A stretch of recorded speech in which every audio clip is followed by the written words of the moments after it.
दिल्ली सरकारी स्कूल के टीचर विदेश से ट्रेनिंग लेने के बाद वापस लौट आए हैं और प्रिंसिपल भी लौट आए हैं। सीएम केजरीवाल और भगवंत मान उनसे बातचीत कर रहे हैं, आपको दिखाते हैं।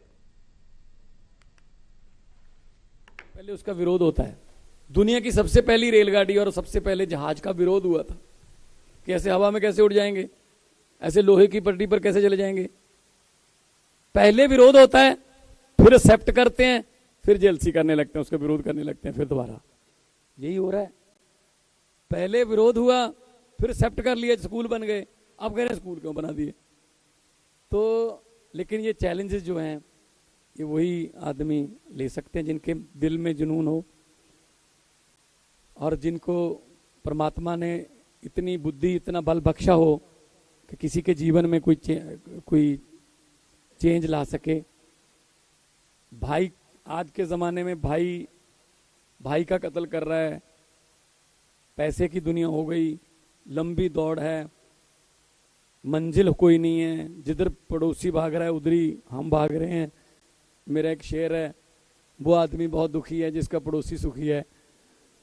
हम अपने दुखों से उतना दुखी नहीं जितना उसके सुखों से होते हैं।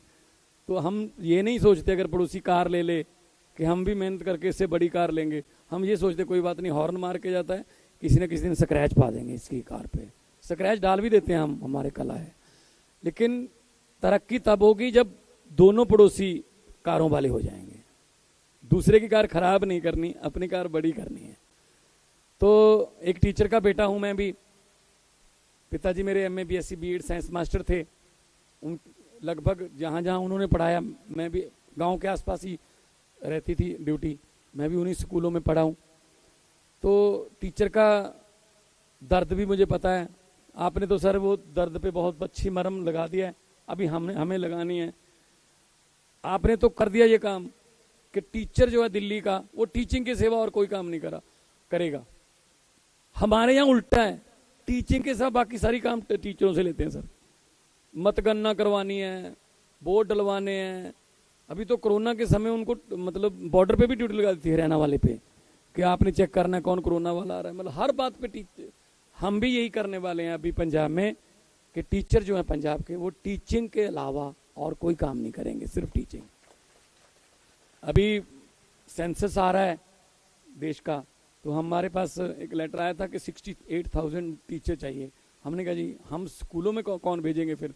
तो कहते फिर हम काम कैसे करेंगे। हमने कहा जी MA BSc MTech बहुत से लड़के लड़कियां आपको दे देंगे, 2 महीने ट्रेनिंग देके उनसे 4 महीने काम कराओ, उनका भी रेज्यूमे बनेगा कि हमने दुनिया की सबसे बड़ी डेमोक्रेसी में, हमने सेंसस में, जनगणना में हिस्सा लिया हुआ है, तो काम भी मिलेगा उनको। लेकिन स्कूल खाली नहीं करेंगे हम इस बात के लिए कि टीचर को कोई और काम मिल रहा है। तो इस क्रांति के लिए मैं श्रेय देता हूं अरविंद जी को, जिन्होंने, क्योंकि हमारे पूर्व राष्ट्रपति अब्दुल कलाम जी ने कहा कि सपने वो नहीं होते जो नींद में आते हैं, सपने वो होते हैं जो आपको सोने नहीं देते।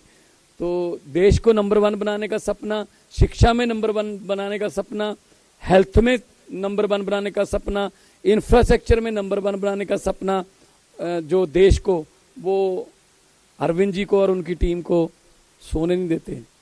क्योंकि बहुत लेट हैं, 70 साल लेट हैं। सिंगापुर बाद में याद हुआ था, वहां से ट्रेनिंग लेके आ रहे हैं। मतलब इसका मतलब वो कितना फास्ट चले होंगे और हम कितना स्लो हैं। और सबसे बड़ी बात यह है कि इनको शिक्षा के बारे में पता है कि शिक्षा का स्तर क्या होना चाहिए, किस लेवल के जो एग्जाम इन्होंने पास किए हैं। वरना हमारे यहाँ वो नेता भी हैं जिन्होंने खुद जिंदगी में कोई एग्जाम नहीं दिया, लेकिन एग्जाम देने की ट्रेनिंग देते हैं घंटा घंटा, 1.5 घंटा। तो मतलब कम से कम उस फील्ड का पता तो हो ना कि उसमें क्या होता है, पेपर कैसे दिए जाते हैं, एग्जाम के समय कौन सी स्ट्रेस होती है। खैर,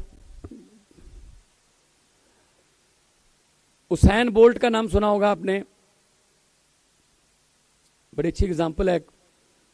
बहुत तेज धावक था, बहुत तेज दौड़ाक था, दुनिया में रिकॉर्ड तोड़े उसने।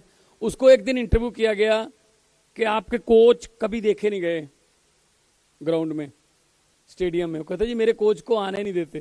कहते क्यों। कहते पता नहीं क्यों, मेरे कोच का वो नहीं बनाते आई कार्ड, तो कोच आ ही नहीं सकते। कहते ऐसा क्यों, इतने तू तो वर्ल्ड रिकॉर्ड होल्डर हो, 100 मीटर में, 200 में, 400 में। आपके कोच को क्यों नहीं आने देते? कहते पता नहीं क्यों नहीं आने देते कोच को। मेरे को कहते क्या नाम है कोच